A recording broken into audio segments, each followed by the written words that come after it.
Quantum for me is AI on steroids, because what it is doing is removing time.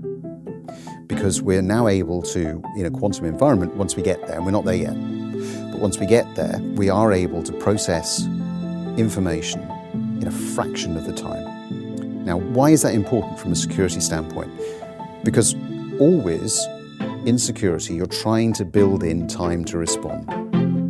You're listening to the ISF podcast for your better cybersecurity. Your host, ISF CEO Steve Durbin, is an expert in leadership, business culture transformation, and cyber strategies for today's top enterprises. I'm producer Tavia Gilbert. Today's episode is the second part of journalist Nick Witchell's interview with Steve. As organizations become increasingly data-driven, technologies like artificial intelligence and quantum computing will have a huge impact on data security. Today, Steve talks with Nick about how security professionals can help their organizations adopt these technologies safely and smartly. Steve, I'd like to focus on economics and the future outlook for economic growth. Now, how do you think we can achieve growth that is not just measured by the old metric of quantity, but the new metric of quality? That's a really tricky one, isn't it? I mean, I think that as we evolve, it's still going to be the combination of the two for a little while yet. But what we are seeing is a pretty rapid shift to organizations beginning to understand the value of the data that they hold and what they can actually do with that.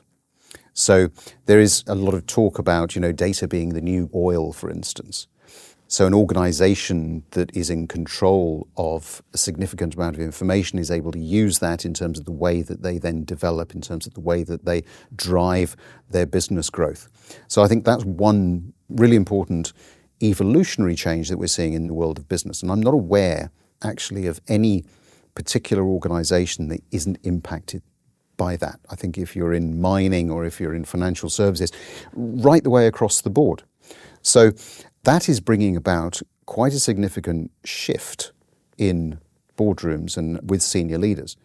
We're seeing that manifesting in a move towards things like predictive analytics, the use of things like artificial intelligence, where data is becoming used to drive decisions, perhaps not as well as it might yet, because it's still relatively early days, but it's a pretty much relentless development, I think. And it's causing some challenges because, of course, it's changing the world of work. We're seeing a move away from industries that are being, heavily resource intensive to those that perhaps don't quite need as many. We're seeing a move towards having a need for people who are very much more aware of the way in which technology can be used, how it might be used to resolve certain issues and indeed create opportunities. And governments are going to have to come to terms with that, both in terms of societal impact, but also just in terms of things like taxation on corporations. So how do you create the right business environment to operate? And then, of course, as there always is, there's geopolitics, particularly a matter of concern at the moment. Now, how do you think geopolitical conflicts are driving trade policy? I think that the situation in the Ukraine, in particular, was a huge wake-up call for a lot of organizations and a lot of individuals. I think very few people actually understood the way in which complex supply chains today actually operate. And so we do take things for granted, don't we? We assume that we're going to be able to walk into a supermarket and just pick whatever we like off the shelf. It's a very simple example, but supply chains were disrupted in that way. Then if you move into the whole world of technology, of the way in which businesses operate, just the reconfiguration of where supplies were going to come from, chips, for instance, to power everything from mobile phones through to cars, were impacted. I don't think we fully understood the mineral resources that we were taking out of the Ukraine, for instance. And so when I look at that particular conflict, for me, that really is a very significant watershed moment for a lot of organizations who suddenly had to step back and really understand where their exposures lie, not just financially, but also from the people aspect too. So that's probably one of the most significant things I think we've seen over the last few years. I'd like to turn to two other areas which are transformative and which are going to have increasingly important influences on all our lives. First of all, quantum computing. Now, I'm not sure that any of us fully understand it, but how, in your view, is quantum computing going to transform the economy, industry, etc.? Yeah, quantum is I think back to some of the work at the ISF that we do. So I think back to our Threat Horizon reports, and we were talking about quantum some years ago in much the same way as we've been talking about artificial intelligence for some while as well.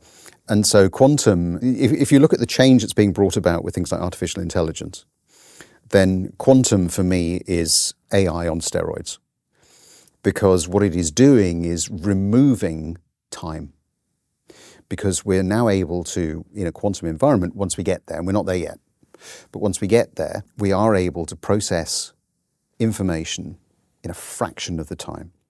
Now, why is that important from a security standpoint? Because always in security, you're trying to build in time to respond. If you are reducing it from even 10 seconds down to 1, that's a significant change. And we're talking about reducing it even further than that in the quantum computing world. So that's hugely important from an implications for security and how we need to adapt our systems, how we need to make use of things like artificial intelligence in order to help us on that journey. The other piece about quantum that, again, we need to address, and I'm not entirely certain that we are at the moment, is the environmental impact. Quantum computing requires immense computing power. Immense computing power requires a huge amount of electricity and generates a huge amount of heat. So if you think about all of those things in the environmental context, we really do need to figure out how we're going to exist in a world where global warming is a reality, where we are really driving as hard as we can in pursuit of different technological answers. And yet we can't actually divorce that entirely from the laws of nature and the impact that we have on it. So again, at a very sort of high level, we need to be considering those issues. And for me, that's not necessarily within the gift of individual organizations. And are we considering this environmental aspect of it all? You know, quantum computing is held up as the sort of the holy grail, and we must have it, we must get there as soon as we can. But is proper consideration being given to these implications, do you think? I'm not entirely certain that it is. And the reason I say that is that I don't think people fully understand it. I think it's very easy for us to look, for instance, at transitioning away from fossil fuels, because we could understand that. You know, we can see a wind farm, we can look at a solar farm, we can understand some of the implications, and we might be persuaded that it's a good thing. We're oblivious somewhat to what goes into making a phone. We don't understand necessarily where all of the different components come from. We don't necessarily think about the fact that some of those components are in very, very short supply. We just want the phone, and we want the phone to work. And so quantum is a number of steps beyond that, if you like. And so I do think that we need to take a bit of a step back before we go forwards to really sort of figure out how all of this is going to work. Explore ISF resources on what impact the nature and stability of international relationships will have on your organization. Explore securityforum.org for Threat Horizon 2025, Scenarios for an Uncertain Future, as well as our report on securing the supply chain during periods of instability. We'll link to both of these resources in the show notes. And you can always explore all our research, podcast episodes, and more at securityforum.org. Now, back to Steve's conversation with Nick Witchell. You've already indicated the close association between quantum computing and artificial intelligence, close cousins or whatever. Mm-hmm. So what do you think does a modern 21st century AI economy start to look like? Yeah, well, we're starting to see some of those. I mean, I think the first thing I would say, Nick, is that AI or machine learning isn't actually new. It's been around for very many years. What we're now starting to see is what I would term the commercialization of it. So it had been sort of restricted to labs and that kind of thing. But now we're starting to see it really coming to the fore. And of course, ChatGPT is the example that everybody picks up and uses. But there are other elements of it as well. So if that's the direction we're headed in, what does, to answer your question, the world look like when we become so dependent upon it? And there's some good examples where we're building things around the world of how we can get AI to work effectively. So if we look at some of the smart city developments, for instance, heavily dependent upon artificial intelligence to function effectively, anticipating before decisions are made, anticipating simple things like, the need for lifts, the need for trains, and so on, which of course comes back to also helping us when we think about some of those environmental issues. But we also need to consider it from, again, back in the security world, from the perspective of the data. Because artificial intelligence and artificial intelligence systems are only ever as good as the data that they are working off. So those old traditional elements of security, confidentiality, integrity, availability. The key one for me, and I've said this for a number of years, is the integrity of the data. My biggest concern, the biggest threat that I see, is data that has been tampered with. Because you or I may look at something and think that doesn't look quite right, so we'll dig into it. A machine doesn't necessarily do that. It's trusting the data and then it's spitting out information for us upon which we then go and act, or worse still, that the machine then goes and acts upon. So from a security standpoint, integrity of data suddenly is taking on, for me anyway, a much, much bigger importance in the way in which we actually use some of these systems. And from a purely cybersecurity point of view, can there be any hope that quantum or AI will give a decisive advantage to cybersecurity? Or is it just something that, the bad guys will be hot on the heels of it and will be turning it to their disreputable, malicious advantage as well? Well, I think sadly, what's available to the good guys is always going to be available to the bad guys. And the bad guys, as you and I have talked about over the years, are not as encumbered perhaps as the good guys are by the rate of adoption, the funding they can put into it. And I think we've reached that point where it's fairly well understood now that malicious actors are very well funded, are very well structured, are hugely cooperative, and do have access to all of the technologies that we've just been talking about. So there is going to be, I think, for a number of years to come, this almost game of cat and mouse, if you like, between malicious actors and the good guys. But I think that from the good guy perspective, our ability to use some of the tools we've been talking about is going to help significantly in combating some of those threats. But the real answer is not to be overly reliant on just one element of it. So for me, the real answer is how do we get people to work effectively with artificial intelligence or in a quantum environment so that we get the best from the machines and the best from the people. That is the real holy grail, if you like, that we have to pursue from a security standpoint. Let's look at the world of work and the implications of all of this for that. Do you feel that we are being honest with people about the number of them who will be displaced by quantum and AI and so on? I don't know that we are. And I think the answer is not because anyone wants to deliberately mislead. I think it's that people just honestly don't know. We're making guesses. I think if we look back, then over the way in which technology has evolved over the years, then what it has done is create different jobs. So certainly some of the jobs that will be created don't exist today. Some of the jobs that exist today will most certainly not exist tomorrow. So the issue then from a societal standpoint is how do we manage that transition? How do we better equip our children to deal with a future over which we have not a huge amount of control at the moment because we simply don't know what it's going to look like because the whole space is changing so very, very rapidly. So that means we have to equip them with better skills when it comes to agility, flexibility, thinking, play, all of those sorts of things, so that actually they're more adaptable. And I think if you look at some of the younger generations entering the workplace, we're seeing some of that anyway at the moment. There isn't anybody who, these days, who enters a role, in the main anyway, with the intention of staying there for life. Those days are long gone. It's much more around that sort of short, sharp, 18-month, 2-year, perhaps 3 years at most. Gain experience, move on to the next, constantly begin to try out different things. I think that's the way that the world of work will change. But certainly I would like to see much more government focus on the societal impacts of some of these things.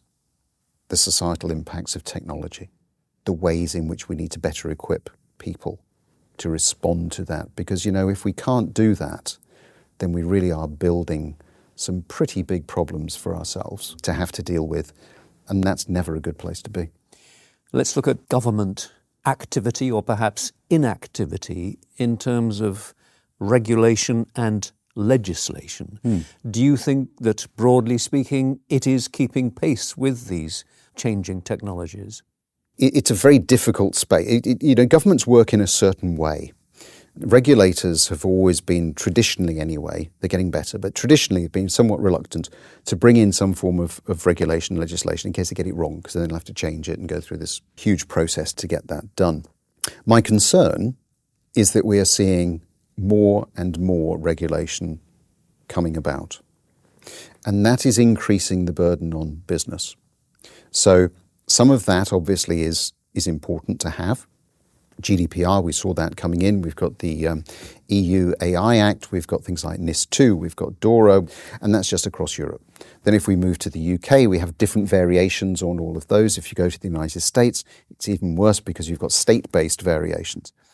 If you're a business trying to do your best across some of those geographies, good luck, because you're never going to be able to keep up with what's going on. And I think there is that sort of reality check that we need to see coming into it. The answer, of course, is not easy, because the answer is collaboration at a government level. And we know how difficult that is. But that, for me, is the way that it needs to go. But I am concerned with the focus much more on compliance, that the burden on directors in particular is becoming so much greater, particularly as you move down to the smaller enterprises, because they simply don't have either the ability in some instances or the time and resource to be able to effectively respond to some of that. And that's putting them at risk. And if they're in a large organisation supply chain, of course, that will have a ripple through effect. So how do governments, how do companies, how do we all go about creating an environment that ensures AI is a force for good? I think it's about listening. It's about not being afraid to change. It's about taking inputs from a variety of different sectors. And all of those things, I would say, government is particularly bad at. Because governments, the majority anyway, tend to be politically motivated. And that's the real challenge. So I think we are going to see, potentially, I hope, is the setting up of much more independent think tanks, yes, that are government sponsored, but are there as independently as they can be to provide support back to governments, to give them some of the insights that they're not going to get coming at it from a politically motivated perspective. So once again, we come back to these key words, these key themes of collaboration and support. And that, of course, is an area where ISF can be supportive. It does. And I think that we've demonstrated that over the years through our involvement with things like standards bodies. We're very active, as you know, with people like ISO, with NIST in the United States, across the European Union, with input into things like GDPR. And it isn't just ISF Limited that's doing that. It's the member communities that we interact with all around the world. We have members in almost 50 countries. Over half of our membership are some of the world's leading organizations. So I say that because the expertise is there. It is available. We just need to open the door for it to be used. Tap into it. Absolutely. Steve, thank you very much indeed. Thanks, Nick. If you found value in the conversation today between Nick Witchell and Steve Durbin, please give us a 5-star rating and share this episode. Get in touch with Steve directly at steve.durbin@securityforum.org or linkedin.com/in/Steve Durbin. Check out all our media and resources.